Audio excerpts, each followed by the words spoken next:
Yo, what is going on, everyone? My name is Nick, or the Notorious Fantasy, and in today's video, we're going to be doing a 12-team PPR mock draft from the first overall spot. Inside of today's video, I'll be breaking down my thought process as I make every single pick inside of this draft, as well as discussing some of the other picks going on around me, some picks that I really end up liking, as well as some of the picks that I end up not liking so much. But before we could get into things, I would like to ask that if you guys are new to the channel and you do end up enjoying today's video, to please make sure to hit that subscribe button down below. And while you're down there, whether you are new to the channel or not, please make sure that you do leave a like on today's video. It would help us out a ton. And if you would like to follow me on Twitter, please do so at NotoriousFNTSY. So the roster settings of today's draft, again, this is a 12-team PPR mock draft from the first overall spot. The roster settings are 1 quarterback, 2 running backs, 2 wide receivers, a tight end, flex, kicker, defense, and 6 bench spots. I personally believe that these are very normal roster settings for your fantasy football league. If you guys have any other draft settings that you would like me to try out maybe over the next week or two, let me know down below in the comment section. So let's get into things. At the number 1 overall pick, when you are going into your fantasy football draft from the number 1 overall pick, you want to have your decision made already. You don't want to be the person that is sitting there at the number 1 overall pick like an asshole, taking the 60 seconds, the 1 minute, 30 seconds, the full 2 minutes of the clock. You don't want to do that. Go into the draft knowing what you are going to do. Go into the draft with a plan on who your number 1 pick is going to be. Now, to me, there are 2 answers to this question. Now, some people might want to go with Cooper Kupp or Justin Jefferson because they are the super safe wide receivers, and I don't think that's necessarily wrong to do, but personally, my pick at number 1 overall is either Jonathan Taylor or Christian McCaffrey. Jonathan Taylor is super safe, and while he was the running back 1 in fantasy football last season, he wasn't this crazy dominant running back 1 like we're used to in the past. I still think he is certainly viable as the number 1 pick, or you can go Christian McCaffrey, who's been banged up over the last couple of years, has definitely fucked some of you guys over if you've drafted him over the last 2 years, but we all know that when Christian McCaffrey is healthy, this man could put your team on his back. He can carry you all the way to a championship. So you can definitely take Christian McCaffrey at number 1 overall. Personally, I will go with Jonathan Taylor, and that has been my belief all offseason that you should select Jonathan Taylor at the 101. I really think the addition of Matt Ryan is going to help this team out a ton, and even though Matt Ryan is the quarterback is still going to be able to help out Jonathan Taylor because the defense won't be as worried about Jonathan Taylor, because Matt Ryan can actually fucking throw the ball, unlike that bum Carson Wentz. So Jonathan Taylor will be the 101. At the 102 was Cooper Kupp, followed by Christian McCaffrey, Derrick Henry, Austin Eckler, Najee Harris, Dalvin Cook, Jamar Chase, Justin Jefferson, Stephon Diggs, Devontae Adams, and Joe Mixon to close out the first round. A very normal first round of a draft in 2022. Last year in fantasy football drafts, the first round was very running back heavy. This year, while it is still running back heavy, we did end up seeing 5 wide receivers go inside of the first round, which seems to be the normal unless there's 4 wide receivers and 1 tight end taken inside the first round. That tight end typically is Travis Kelce, who goes at the 201. After Kelce, we see DeAndre Swift, CeeDee Lamb, Tyreek Hill, 9-inch Nicholas Chubb, Alvin Kamara, Deebo Samuel, Mark Andrews, Ron Jones, A.J. Brown, and Saquon Barkley. If I'm being honest with you guys, while I like A.J. Brown, I think at the 210, that's a little bit of a reach. I definitely would prefer wide receivers like T. Higgins, Keenan Allen, and Mike Evans all over A.J. Brown. Now, could A.J. Brown outscore those guys? Of course, but in my opinion, I would definitely lean that way. There hasn't really been any out-of-the-ordinary awful picks yet in the draft. Again, A.J. Brown, a little bit of a reach, but nothing too bad. The best pick of the draft so far has to be Alvin Kamara. I will continue to bang the drum aggressively for Alvin Kamara because it seems like it's basically a 99% chance that he isn't going to get suspended, and with him not being suspended, he should be a back half of the first round pick, and he's still going to the middle of the second round. Draft him now before it's too late, because if I'm being honest with you guys, his ADP is definitely going to crawl into the first round by the time if you wait to draft all the way by Labor Day. So we're back up on the board here. We already went with Jonathan Taylor. I think it's perfectly acceptable to go with another running back here if you like one of them. For now, though, with our second overall pick here, we are going to go with wide receiver. My highest ranked wide receiver is Mike Evans. Now, I do think some people are a little bit nervous right now about Mike Evans because they have so many weapons in Tampa Bay. They have him, Chris Godwin, now Julio Jones, as well as Russell Gage. So there's going to be a lot of cooks in the kitchen in Tampa Bay. But people were saying this last year with Chris Godwin being there. People have been nervous for years with Mike Evans, and all Mike Evans does is score fucking touchdowns. He does it every year. Tom Brady goes on that little absence. He goes to the Bahamas or wherever the hell he was, and then he comes back. This team is going to be amazing yet again. This team is going to be one of the most pass-heavy teams in the National Football League. So you better believe I want the number one wide receiver on a pass-heavy team led by Tom Brady. It is a no-brainer to me. I love Mike Evans this year, and I will continue to bang the drum for him, even with Julio Jones there. So we are back up on the board here, and it is definitely acceptable to go with a running back. Now, a couple of weeks ago, and dating all the way back to when last season ended, I was very worried about Javonte Williams, because my worry is that Javonte Williams, while in my opinion he is one of the more talented running backs in the National Football League right now, there is still, or at the time, there was very big worries about the role Melvin Gordon is going to play. And I think that worry has went away slightly. I am still somewhat worried about it. I do still think that there is a situation where Melvin Gordon is seeing 40% of the snaps, Javonte gets 60%, and that knocks Javonte Williams out at the top 12 running back standings. But when you're able to get him in the third round, all of the risk is mitigated, in my opinion. The fact that maybe Melvin Gordon continues to have a role in this offense, which I think he will, is kind of mitigated by the fact that he goes in the third round. So if you can get Javonte Williams in the third round, he's my pick here. If he wasn't here and you wanted to go running back, I think James Conner is your pick, or Leonard Fournette at running back. And if you didn't want to go running back at all, I would definitely go with either Keenan Allen or Mr. T. Higgins. So we are going to go running back here with Javonte Williams. I think he's a solid pick at the 301. After Javonte Williams, we see the first quarterback pick of Josh Allen, followed by Leonard Fournette, Kyle Pitts, Keenan Allen, Ezekiel Elliott, James Conner, Michael Pittman Jr., Pat Mahomes, David Montgomery, Justin Herbert the pervert, and Cam Akers to close out the third round.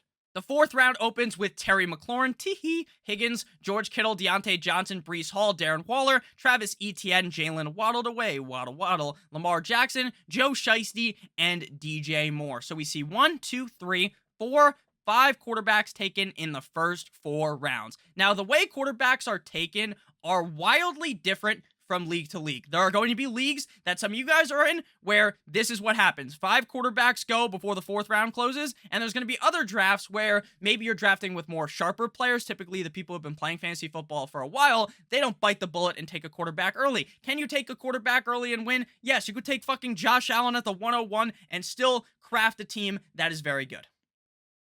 But doing that is a little bit more luck involved. You need to be able to find those late round guys that can carry your team. So I think it's perfectly acceptable at the 501 to take a quarterback. But I think the 5th round is personally where I'm looking to get a quarterback. Before that, I think you are really hurting the depth of your team. You are hurting your starting roster. I do not want a quarterback before the 5th round. Now, is that a rule I always live by? Basically, yes. There's obviously going to be scenarios where in the 4th round, if Josh Allen fell, then there's a chance I take him. But in most drafts, I am not looking for a quarterback until the 5th round. So while I like Kyler Murray, he will not be my pick here. Looking at the board, we have DK Metcalf, Josh Jacobs, Jerry Jeudy, Antonio Gibson, Cortland Sutton, Mike Williams. This is exactly why you draft running backs early in fantasy football, so that you don't have to deal with these atrocious fucking running backs in the 4th and 5th round. So we are going to go with wide receiver here, and we are going to select the best one available in my opinion, and that is Cortland Sutton, wide receiver of the Denver Broncos. Now, going into the draft, I don't necessarily think you need to stack players in a redraft league, and best ball is great, right? So we have Javonte Williams and Cortland Sutton on the exact same team. Some people may panic a little bit about that, but my personal belief is that with Russell Wilson, this team is going to be fucking amazing.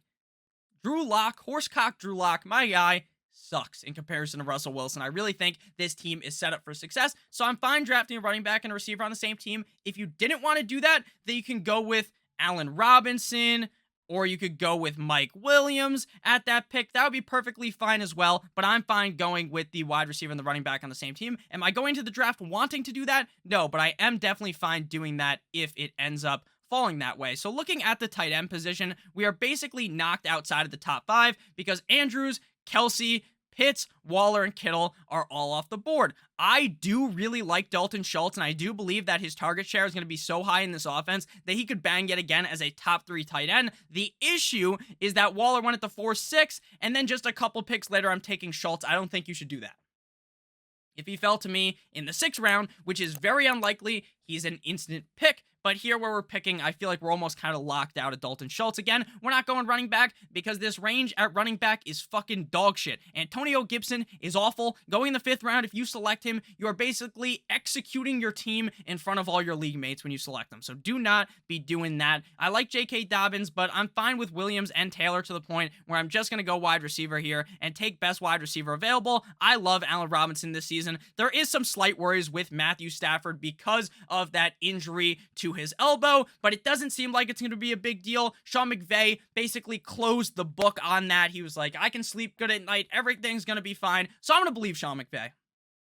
Now, is Sean McVay definitely 100% telling the truth? Always? Probably not, but I do think that Allen Robinson will be just fine with Matthew Stafford. Matthew Stafford's played banged up his whole career, so we'll be just fine here. So after Allen Robinson comes J.K. Dobbins, Jerry Jeudy, DK Metcalf, Hollywood Brown, Antonio Gibson, Chris Godwin, Elijah Mitchell, Amari Cooper, Short King, Kyler Murray, Michael Thomas, Brandon Cooks, Mike Williams, Josh Jacobs, Clyde Edwards-Helaire, Dalton Schultz, TJ Hawkinson, Russell Wilson, Jalen Hurts, Kareem Hunt, AJ Dillon, Rashad Master Bateman, and Amon-Ra St. Brown. I would have orgasmed in my pants if this was a real draft and I could get Jalen Hurts at the 6-12. Obviously, that does not end up happening, but it's okay. It's okay. We're not going to force ourselves to draft a quarterback here. We are going to continue to wait. 1, 2, 3, 4, 5, 6, 7, 8. 8 of 12 teams have a quarterback. Don't reach on a quarterback. There is something to note, though. In some leagues, people just start taking backup quarterbacks in like the 9th round. Once you recognize that happening, then I almost kind of quote-unquote reach on a quarterback because I don't want to get pushed in a 1-quarterback redraft league into the range where Justin Fields is my starting quarterback. I just don't want that. So that's really the only time I'm reaching, not now, though. So, again, this running back range isn't amazing. I'm just going to bite the bullet, and I'm going to have to probably hope one falls to the 8-12 that I like. If not, I'm going to have to reach. So we will look with wide receiver first. The tight end range, I like these guys. I like Ertz. I like Dawson Knox when time for with me. I like Dallas Goedert. But again, just not in the 6th round. So we are going to go wide receiver here. And we're going to keep it simple. We're going to go with either Darnell Mooney or Adam Thielen. I think Darnell Mooney has more upside. I think we have a pretty safe wide receiver core right now of Courtland Sutton and Mike Evans. So I'm going to go, as well as with Allen Robinson. So I'm just going to go with the highest upside available. I know I did just kind of shit on Justin Fields a little bit ago, saying that I don't want to be stuck with Justin Fields. But Justin Fields doesn't have to have this crazy season for Darnell Mooney to have a great season. Darnell Mooney is the clear, undisputed #1 wide receiver on that team. He is the clear #1 guy. The second target on that team is probably tight end Cole Kmet. I think Darnell Mooney has a stranglehold over this wide receiver core, and I'm very excited to see what he does this year. So now we're in a spot where either we're reaching for a running back that I like, or we might be shit out of luck at the 8-12 with another running back. Again, we're not forcing our hand at quarterback or tight end here. I'm fine waiting. So it's either running back or wide receiver. And if I'm being completely honest with you, running backs go crazy throughout the whole draft. There's good odds that I can find another wide receiver that's probably going to be my flex play at some point in the season, or if someone gets injured, they'll fill in, but they're not going to be this crazy focal point of my roster. I can find some excellent wide receivers deep, but I honestly, if I'm being honest here, I think I need to reach on the running back. Now, again, don't always reach unless you believe that they're not going to come back to you. When you're at the 7-1, when you're at the 101 pick, you're going to have to reach if you want a player that you want, because you have to wait so long to pick again. So I'm going to reach on a running back that I like. I like Cordero Patterson a ton, but he is not the player I'm going to select here. I'm going to go with my main man, Devin Singletary. I understand James Cook is there, and James Cook is going to be catching passes, but I really do believe on 1st and 2nd down, Devin Singletary is going to be the running back for the team. I believe when they get in the red zone, they're knocking on the fucking door and they want to run the ball. Guess who they're handing it to? Devin Singletary. So I really like Devin Singletary this year. He really popped off at the end of last season, and I think he is very underrated right now. So after Singletary, we see Damian Harris, followed by Miles Sanders, Juju Smith-Schuster, Tampa Bay Tom Brady, Gabe Davis, DeAndre Hopkins, Dak Prescott, Kenneth Walker, Adam Thielen, Dallas Goedert, Aaron Rodgers, Drake London, Devontae Smith, Cordell Patterson, Tony Pollard, Allen Lazard, Brandon Ayuk, Hunter Renfrow, Elijah Moore, Rashad Penny, Zach Ertz, and Dawson Knox. So looking back, there is a chance that we could have gotten Devin Singletary here, but you're putting that up to a chance. It's not a lock that he's going to fall to us because there are a lot of people near us that have a lot of running backs, but over here, a lot of people going wide receiver heavy, so I wasn't sure if the running back was going to fall to me. I think one of the best draft strategies in fantasy football, again, don't go into your draft thinking you have to do one thing, but I think one of the best draft strategies is while you're in your draft, just look at the draft board. If your website doesn't have one of those, look at the teams around you. Just click on the roster. You can pull it up normally on here, and you just look at the teams, and you say, I'm pick number X, and the person next to me needs a running back, and I also need a running back, so let me make sure that I take a running back before they do so that they don't steal the running back from me, or wide receiver, tight end, quarterback. It works for every position. So make sure you are utilizing the draft board. I genuinely use this in every draft, and I think that it is a humongous advantage to be looking at. So we still don't have a quarterback, we still don't have a tight end, and I'm still not scared. I'm not worried at all because there are late round quarterbacks and tight ends that I like. So here, the case is either running back or wide receiver. We right now have 1, 2, 3 running backs, and we have 4 wide receivers. So I think our best plan of action here is to draft another running back, then just start hammering wide receivers and get a quarterback at the 9-1. So I'm going to go with my next favorite running back available, which is Chase Edmonds. I really do believe Chase Edmonds is the clear #1 running back in Miami. We saw in that preseason game while Chase Edmonds and Tua Tagovailoa, they had limited action in the game because Mike McDaniel, head coach of the team, he's not chancing it. He's not going to throw him out there and let them get banged up. Tyreek and Jalen Waddle didn't even play. So while Chase Edmonds was out there, he looked pretty good. It does seem like he's the clear #1 back on this team. I'm excited for Chase Edmonds, especially in a Mike McDaniel offense that loves to run the ball and gets creative with running the ball. So here, you could go with the safe option. The safest option here is Matthew Stafford. You draft Stafford, he's probably going to finish his quarterback 14 through, I would say, 8. He's probably not going to win you your league, but he's also not going to shit the bed and screw you over. You could go with Trey Lance, which is where we're going to go. Trey Lance is probably very boom or bust. Trey Lance has this crazy upside because he's a rushing quarterback. He has a solid arm, but we've yet to see him really play at the NFL level. He played a couple of times last year, but nothing super serious, not a stretch of games to which you can actually look at and really analyze anything from. We know he has this crazy rushing upside. We know he has a big arm from training camp. I'm excited about Trey Lance. I think the upside of him is insane, and I'm not going to pass up on him to draft some boring-ass Matthew Stafford. Does that mean I think Matthew Stafford sucks? No.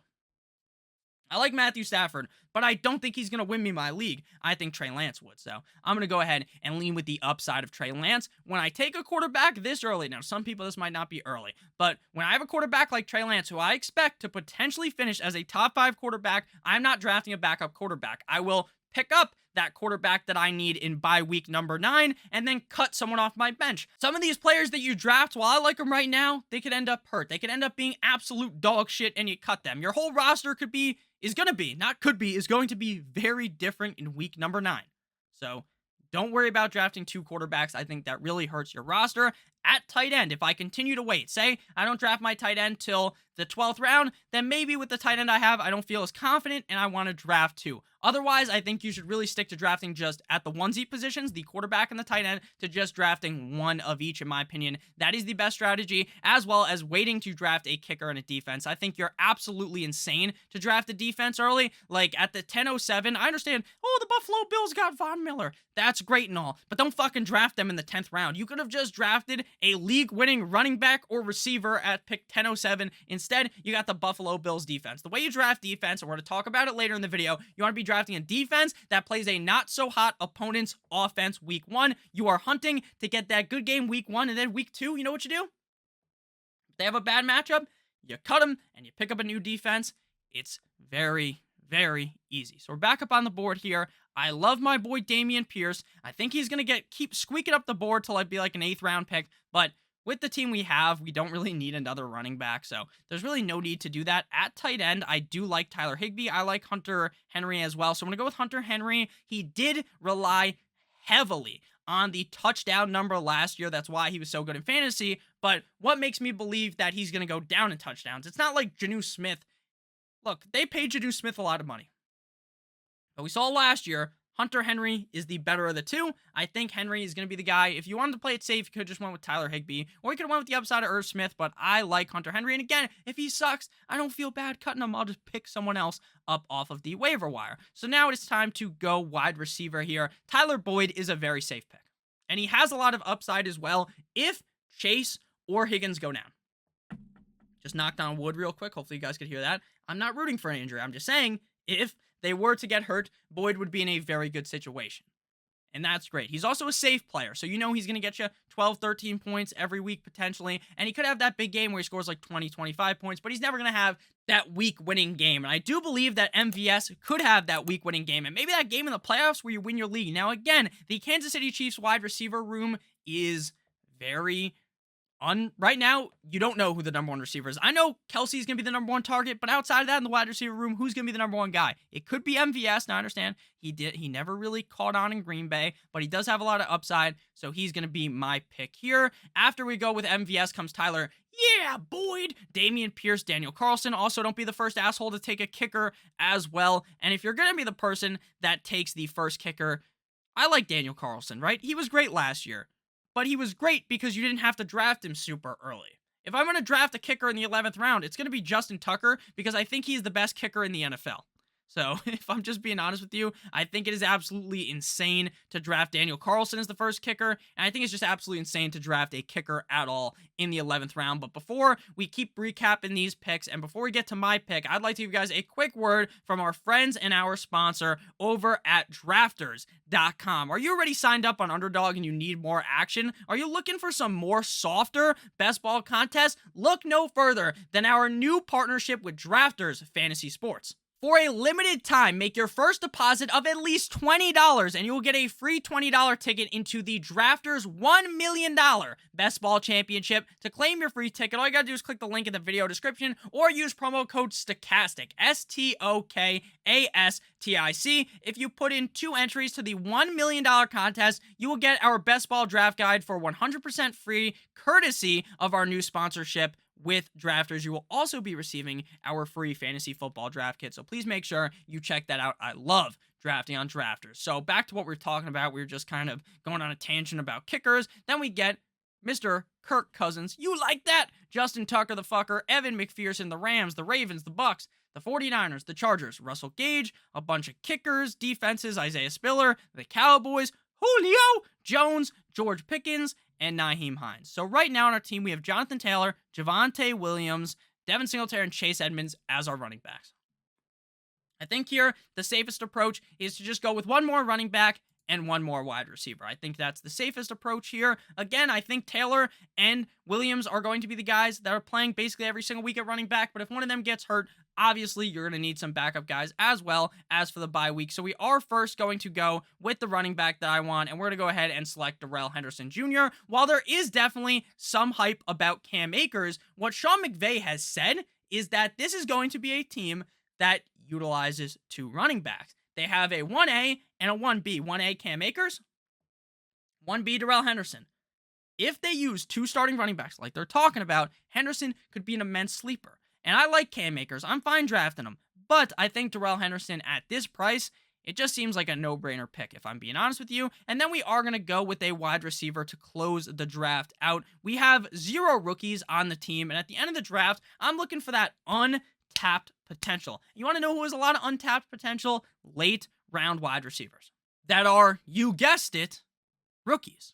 So some names: Jahan Dotson, Christian Watson, who I don't really like. Jalen Tolbert is my guy. I think the Dallas Cowboys, if Michael Gallup misses serious time, we haven't really heard anything on Michael Gallup. If he misses serious time, then Tolbert should slot in as the number 2 wide receiver in this offense. And what if he's really fucking good, and then he kind of takes that spot from Michael Gallup as the wide receiver 2 in this offense with the Dallas Cowboys? To me, he is really a no-brainer pick this deep in drafts. On Drafters, on these best ball sites, he's going much higher than this, so I think he's a big steal in the 13th round of redraft leagues. After Jalen Tolbert, we see Rashad White, Tyler Higbee, Christian Watson, Jarvis Landry, Tua Tagovailoa, Michael Gallup, Justin Fields, Irv Smith, Tyler Algier, Kenny Gainwell, Ronald Jones, Brandon McManus, Trevor Lawrence, Rondell Moore, Jahan Dotson, Jamison Williams, Noah Fant, Devontae Parker, Nick Folk, Green Bay Packers, my old bitch lame, but my young ho Koo, And then Indianapolis Colts defense. So we talked about it before. When you draft a defense,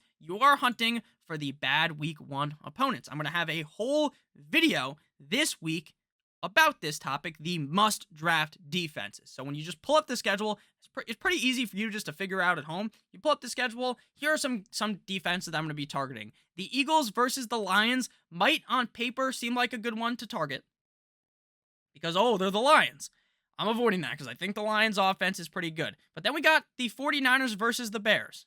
49ers defense isn't the best, but it's certainly better than the Bears offense. We got the Patriots versus the Dolphins. I think the Dolphins defense, who was really good against the Patriots last year, really good. I think they are a solid pick on defense. Then we got the Colts against the Texans that I like a decent amount. The Ravens versus the Jets. Obviously, that's a no-brainer. The Jets offense might suck complete and utter donkey dick with Joe Flacco under center, but it is a revenge game. You got the Titans against the Giants. Those are some of the ones that I'm targeting as well. So looking on here, we're just going to go ahead and go with the most obvious one that I didn't name. The Denver Broncos versus the Seattle Seahawks. They are a steal in the 14th round. They are going to run train on either Geno Smith or Horsecock Drew Lock. So for kicker, if I'm being honest with you, I don't really have some crazy strategy. I like Rodrigo Blankenship. I like Robbie Gould. There's a decent amount of kickers that I like. I'm going to just go with Robbie Gould. I think the 49ers will be a good team. I think Robbie Gould will be in a good position. And while we have Trey Lance on our team, what if Trey Lance sucks? Then maybe Robbie Gould, they're getting stopped by like the 30 to 40. Robbie Gould can drill the 30 or 40 yard kicks. So after Robbie Gould, we see Rodrigo, you sunk my Blankenship. The New England Patriots defense, Kenny G-Spot Galladay, Marlon, Return of the Mac, David Njoku, Jacoby Myers, J.D. McKisson Titties, Mark Ingram, Deshaun Watson, Raheem Mostert, and Khalil Herbert. So I'm going to go ahead and do the electric slide over here and recap our team that I'm pointing at right here. Also, make sure you check out Drafters, promo code Stokastic. I'm pointing to it right now. So our roster is comprised of quarterback Trey Lance, Jonathan Taylor, and Javonte Williams are the starting running backs. Our starting wideouts are Mike Evans and Cortland Sutton. Our tight end is Hunter Henry, and our flex is Allen Robinson. We also have Robbie Gould and the Denver Broncos as our kicker and defense. Our bench is comprised of Darnell, here comes the Mooney, Devin Singletary, Chase Edmonds, MVS, Darrell Henderson, and Jalen Tolbert. So thank you guys all so much for watching. If you have any questions or you want to comment on the draft down below, go ahead. I love to read the comments. I'm going to go ahead and move myself all the way to the bottom here so you guys can see as much of the draft board as possible. I love you guys all so much. Hope you have a great rest of your guys' day. And please make sure that if you are new, to hit that subscribe button down below. It really does help us out a ton. I hope you guys have a great rest of your guys' day. And as always, good boy!